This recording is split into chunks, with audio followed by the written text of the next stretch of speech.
ഈ കേരളത്തിന്റെ പദ്ധതി അവസാനിപ്പിക്കാൻ തീരുമാനമായിരിക്കും.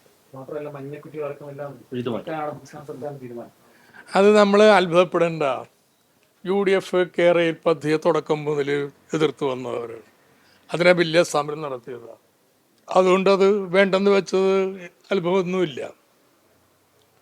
പക്ഷെ വ്യക്തമാക്കേണ്ട ഒരു കാര്യമുണ്ട് കേട്ടോ. പേരെന്ത് വേണമെങ്കിൽ വിളിച്ചോ, ഇനി രാഗാറയിൽ നിന്ന് വിളിക്കണമെങ്കിൽ വിളിച്ചോ. പക്ഷെ കേരളത്തില് ഇങ്ങനൊരു അതിവേഗപാത വേണോ തെക്ക് വടക്ക്? ഇതാണ് ചോദ്യം. അതോ കേരളത്തിലുള്ളവരെല്ലാം ഇനി ഈ കാറെടുത്ത് തെക്ക് വടക്ക് ഓടണോ? എവിടെ എത്തുന്നത്?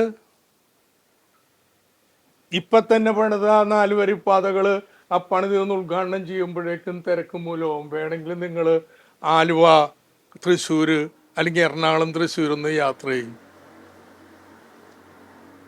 ഈ റോഡ് മുഖേന പോകുന്ന യാത്രക്കാരെ മുഴുവൻ ട്രെയിനിലേക്ക് മാറ്റാൻ പറ്റണം. മാറ്റണമെങ്കിൽ അത് അതിവേഗപാത വേണം.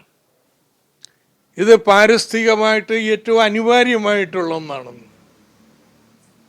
അപ്പൊ അതുകൊണ്ട് ശരി, ഇത് വേണ്ട. വേറെന്താ ബദല് പറയണം? ഇനി വേറെ പേരിട്ടാ വിളിക്കാൻ പോണെങ്കിൽ അങ്ങനെ, അല്ല വല്ല ഭേദഗതി ഉണ്ടെങ്കിൽ അങ്ങനെ.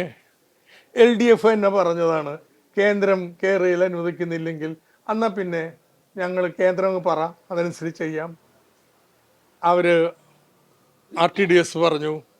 അപ്പോൾ RRT ഞങ്ങൾ ശരി സമർപ്പിക്കാം.